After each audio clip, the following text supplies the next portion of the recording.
Hello everyone. तो आज हम आपको बताएंगे सेल्स का लेजर कैसे बनाया जाता है। जब आप सेल्स करते हैं तो उनका लेजर कैसे बनाया जाता है। तो हमने टैली को ओपन कर लिया है और टैली ओपन करने के बाद हम क्रिएट पे जाएंगे। क्रिएट पे जाने के बाद हम लेजर पर जाएंगे क्योंकि हम लेजर बना रहे हैं। और यहाँ पे लेजर बनाने के लिए हम सेल्स का लेजर बना रहे हैं। तो सेल्स का लेजर बनाने के लिए हम यहाँ पे लिखेंगे जीएसटी। अब आप किस का लेजर बनाना चाहते हैं, लोकल का या फिर आप सेंट्रल का बनाना चाहते हैं। तो हम सेंट्रल का बना रहे हैं। तो हम लिखेंगे फिर जीएसटी सेंट्रल सेल। और कितने परसेंट का हम बना रहे हैं, तो हम यहाँ पे 28% का बना रहे हैं। तो हम यहाँ पे 28% लिख देंगे। और GST central sale at the rate 28% लिखने के बाद हम इसको किसके अंडर डाल रहे हैं, हम सेल का बना रहे हैं।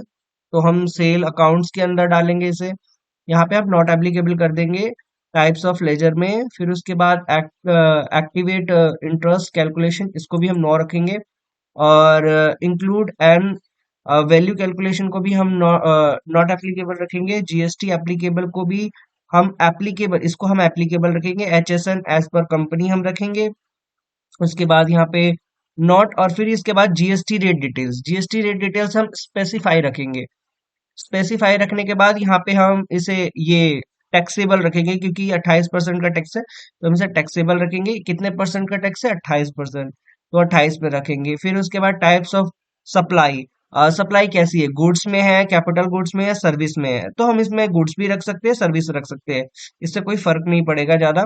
तो हम इसमें सर्विसेज में रखेंगे। फिर नो करने के बाद हम इसे एंटर कर देंगे। तो हमारा जो है वो लेजर बन चुका है।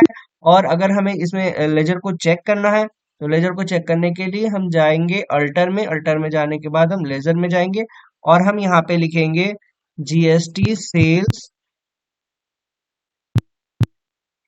हम लिखेंगे जीएसटी सेंट्रल। अब जीएसटी सेंट्रल जो हमने अभी बनाया था, GST central sale at the rate 28%।